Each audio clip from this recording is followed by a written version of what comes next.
Olá, pessoal, bem-vindo à segunda parte da entrevista com a Flávia Maia, da mídia da Falcone. Se você perdeu a primeira parte dessa conversa, tem um link aqui embaixo para você se atualizar do que a gente conversou até então. Boa entrevista.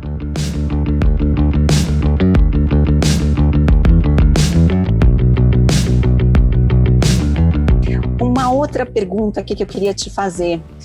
Minha empresa é familiar.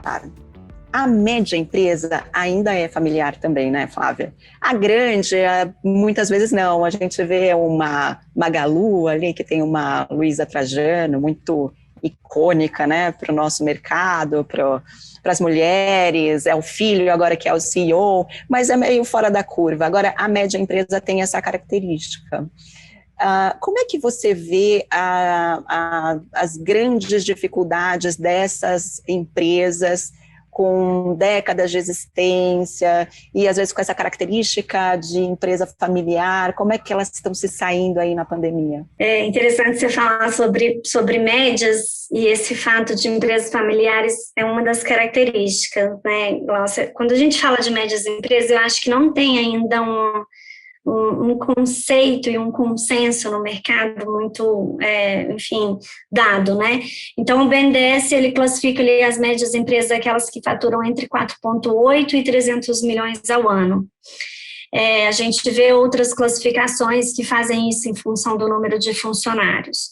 Independente do critério que a gente escolha, eu digo que é super difícil você caracterizar uma empresa por uma única métrica, né, que seja o seu porte de faturamento, porque a gente pode estar falando de empresas de diferentes setores, que têm, por consequência, diferentes margens, né? Então, uma coisa é uma empresa de serviço, que pode ter ali seus 40% de margem, com determinado patamar de faturamento, outra coisa é um varejo, né, que pode ter uma margem muito mais reduzida. Então, não necessariamente só o faturamento ele é um ponto. Então, o que a gente vai aprendendo sobre as médias empresas na linha do tempo é que elas são bastante diversas. Diversas do ponto de vista, às vezes, empresas mais novas, que estão em crescimento mais acelerado, e por esse momento são empresas, né, médias. Então, a gente tem dentro dos clientes da MID algumas fintechs com 4 anos de existência que estão crescendo exponencialmente e que brevemente serão grandes empresas. E aí são mais tecnológicas, já nasceram nesse ambiente mais digital, às vezes vieram com fundadores e sócios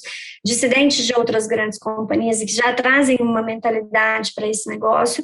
E, por outro lado, sim, a gente tem empresas que são empresas que estão na sua segunda, terceira geração, familiares e que têm ali essa curva de crescimento. O que a gente foi entendendo, estudando sobre elas, e aí a gente colocou 3 momentos de jornada, né, das médias empresas.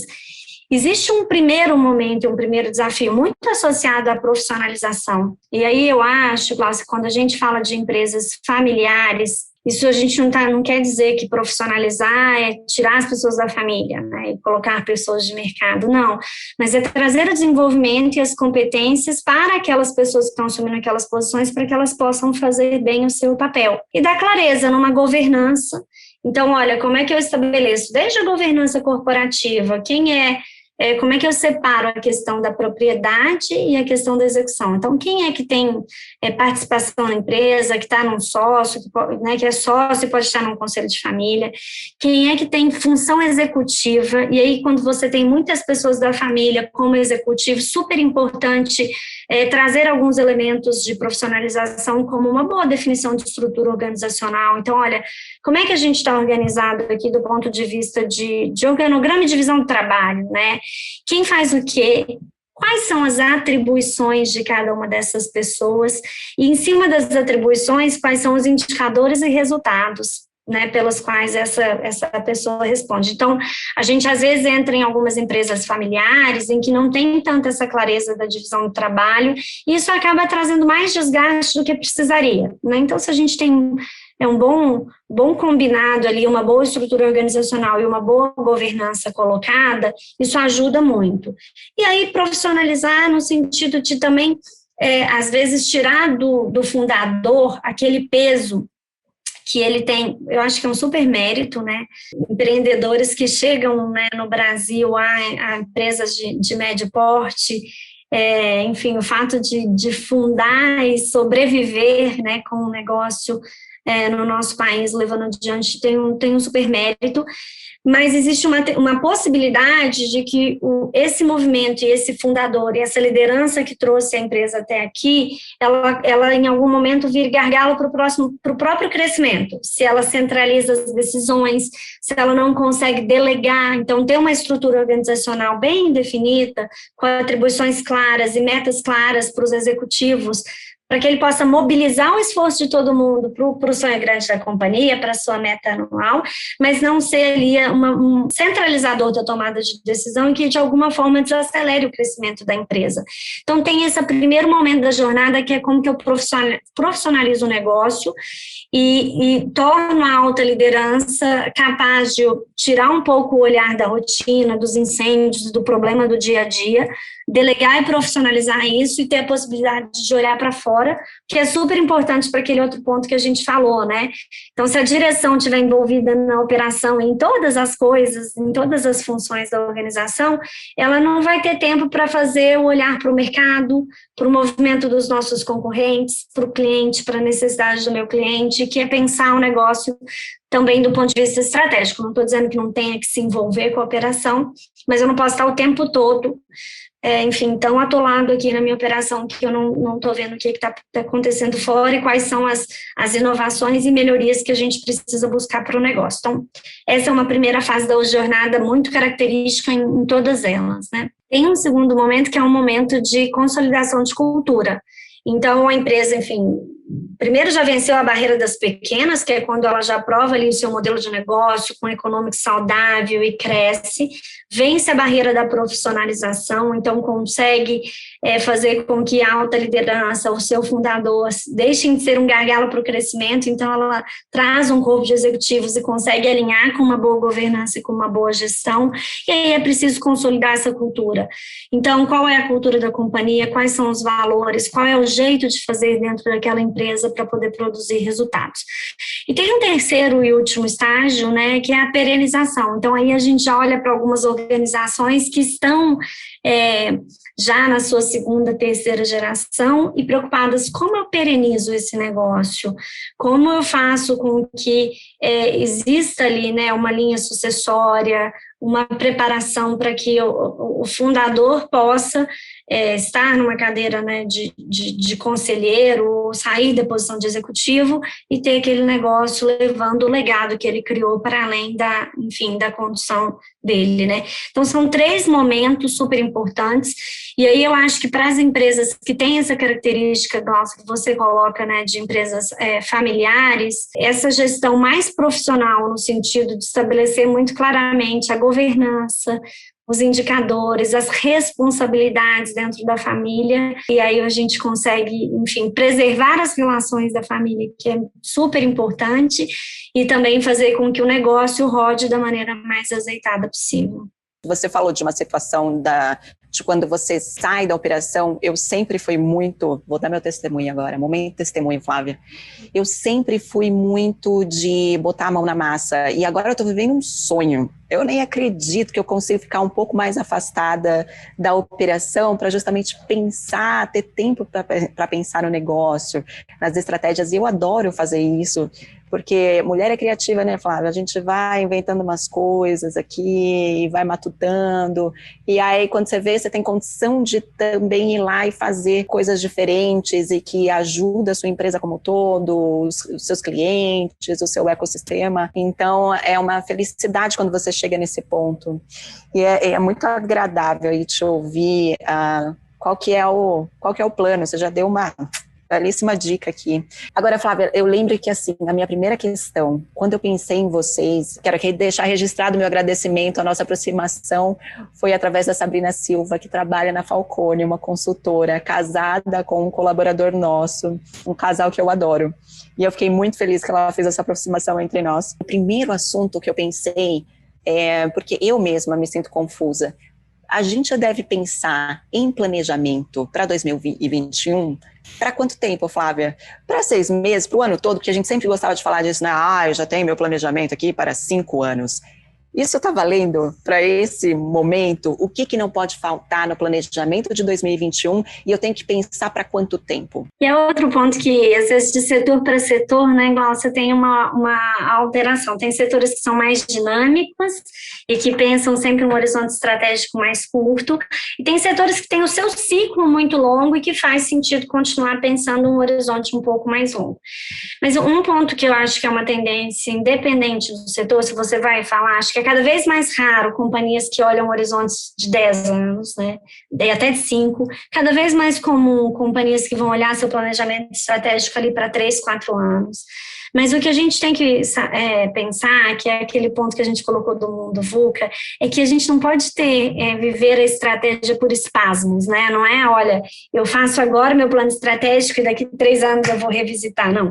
Eu tenho que ter um pensamento estratégico todo dia e revisitar essa estratégia numa frequência maior. Então, idealmente, ou pelo menos uma vez ao ano, você deveria revisitar e falar, bom, era lá nosso Rio Grande, era para lá que a gente estava indo, essa é a estratégia que a gente definiu, foi assim que a gente andou no ano passado, é assim que o movimento do mercado está acontecendo, como é que os meus concorrentes estão comportando, como é que meu cliente está tendo a sua necessidade ou seu comportamento afetado por novas tecnologias, etc., e como que eu sou capaz de traduzir isso para a nossa estratégia. E aí, vamos falar que você tem ali uma estratégia de 3, 4 anos, que você vai revisitá-la anualmente para ter certeza que ela continua fazendo sentido, mas tem um desafio que é o desafio de desdobrar, né, o médio e longo prazo para o horizonte tático, o horizonte do ano. E a prática das companhias de fazer um orçamento anual, né, que dá um norte para a companhia, dá uma previsibilidade de retornos para os acionistas e etc.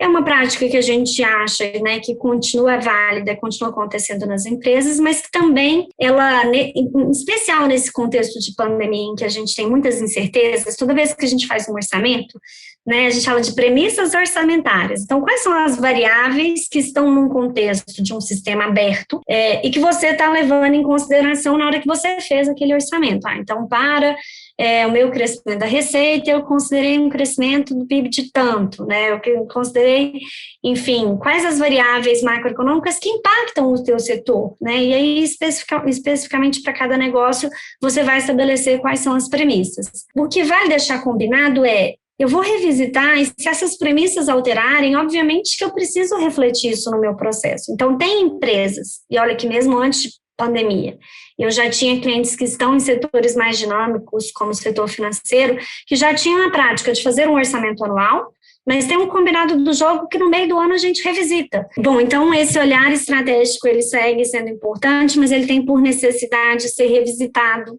com maior frequência, em função das movimentações que vão acontecendo de maneira cada vez mais rápida no contexto em que a gente está inserido. E aí o desafio de desdobrar o caminho do médio e longo prazo e o seu planejamento estratégico para o horizonte do ano, ele já era um desafio para boa parte das companhias. Quando a gente olha para um ano como 2021, ele é ainda mais desafiador. Por quê? Porque a gente vive um contexto de muita incerteza.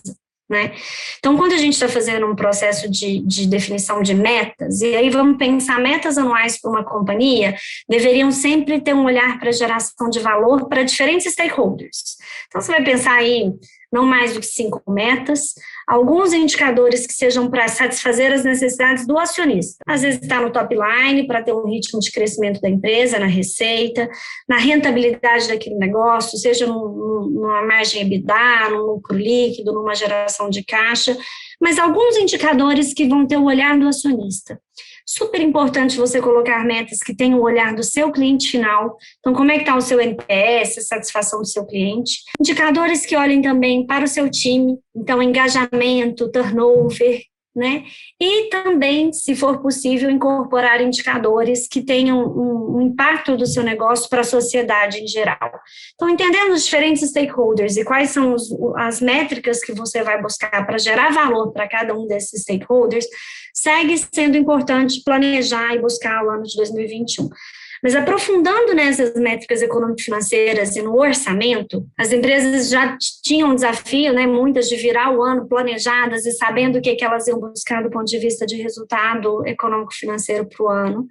Num contexto como 2021, que é um contexto ainda de muita incerteza, né, então é super difícil a gente assumir premissas, né, quando que isso acaba, quando que a gente vai ter a vacinação, quando que algumas unidades começam a abrir de novo alguns segmentos dos seus canais físicos, até quando a gente depende do canal online, enfim. Sempre num exercício orçamentário, a gente estabeleceu premissas. A questão é que hoje existe mais incerteza sobre essas premissas, né? Então, a gente fazia um orçamento para a companhia assumindo determinado valor de renda, de PIB, de crescimento econômico, sejam as variáveis importantes para cada segmento. Hoje, a gente ainda tem um contexto de maior incerteza. Então, façam o orçamento, eu acho que a gente não deve, por isso, deixar a empresa navegar para qualquer caminho, né? Como ali na Alice no País das Maravilhas, para quem não sabe para onde vai, qualquer caminho serve. Então, eu acho que é função, sim, da liderança fazer um planejamento para o ano com a melhor premissa que você puder estabelecer sobre um horizonte que tem incerteza e revisitar esse orçamento, né? De tempo em tempo, sabendo, olha, aquela premissa que a gente assumiu, ela se concretizou, ela modificou. Então, eu acho que essa mesma tendência que a gente vê nos planejamentos estratégicos, né, de olhar cada vez mais para horizontes mais curtos, quando a gente pensa no planejamento para o ano e na meta para o ano, também ela vai precisar ser revisitada. E aí, Gláucia, assim, eu tenho clientes que são de setores mais dinâmicos, que já faziam um olhar, por exemplo, semestral para revisitar o seu budget para cima ou para baixo no meio do ano, porque era um setor muito dinâmico, então isso já era uma prática pré-pandemia. E eu acho saudável para as empresas terem essas janelas, né? Façam um plano, tentem buscar o plano e tenham janelas para revisitar e saber se esse plano continua fazendo sentido dado o contexto que está lá fora. Só com um ponto de atenção aí, uma dica para 2021. Não deixar um risco das empresas de tornar isso tudo muito flexível, dado o contexto de incerteza, é que a gente estimule um comportamento que eu digo que é de culpar o termômetro pela febre, né? E aí, ao invés da gente se preocupar, o que eu posso fazer dentro da minha empresa para bater aquela meta que nós nos propusemos no início do ano, eu gerar um comportamento de sempre querer mudar a meta porque mudou o contexto.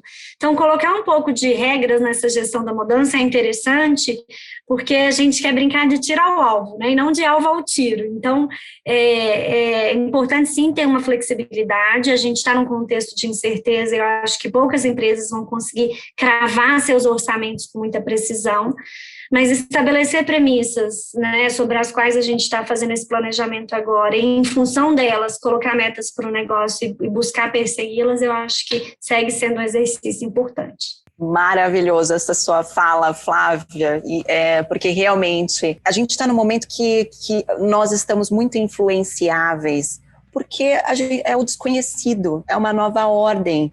Então, se você admira alguém, esse alguém te fala uma coisa, você vai acreditar naquilo e tentar seguir. Então, a gente está num momento um pouco confuso. E aí, muitas das nossas muletas, a gente está realmente culpando essa crise de saúde. E, às vezes, não faz tanto sentido. Flávia, me fala qual que é a sua aposta ou visão da mídia, da Falconi, quanto a indústrias e setores que vão se manter em crescimento em 2021, e aí já emenda um conselho aí para quem está expandindo, para quem está reduzindo, porque muita gente teve que reduzir e focar no que está realmente dando lucro, né? Que conselho que você dá para quem está reduzindo ou expandindo em 2021? Gláucia, partindo de um conceito, né, de que um negócio só existe para satisfazer a necessidade de alguém, a gente pode pensar esse seu questionamento, né? Então, o que a pandemia traz de alteração nas necessidades do seu cliente-alvo no teu produto ou no teu serviço? A gente pode ter segmentos que são cíclicos, então que eles vão movimentar no mesmo sentido, que serão mais afetados pelos movimentos macroeconômicos, né? Então, todo o segmento de entretenimento foi impactado, viagens, etc., né? Até de aquisição de bens não duráveis, porque nesse momento as pessoas e as empresas seguram seus investimentos.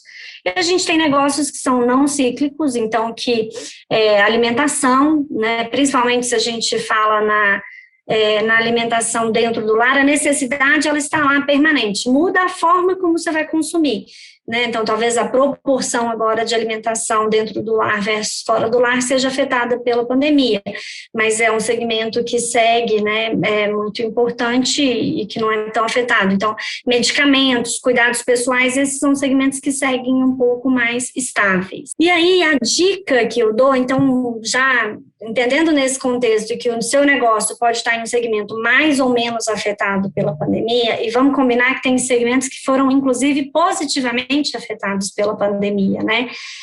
A gente pega, por exemplo, toda a indústria de decoração, as pessoas hoje ficam mais em casa e querem fazer um ambiente mais agradável. Então, todo mundo aqui ou está reformando, né, ou conhece alguém que está reformando. Então, esse é um setor de móveis, né, de construção que foi aquecido e positivamente aí afetado. Internet, provedores de internet local, a gente está com uma série de empresas de tecnologia que vem com uma oferta de valor surfando uma onda positiva do momento da economia.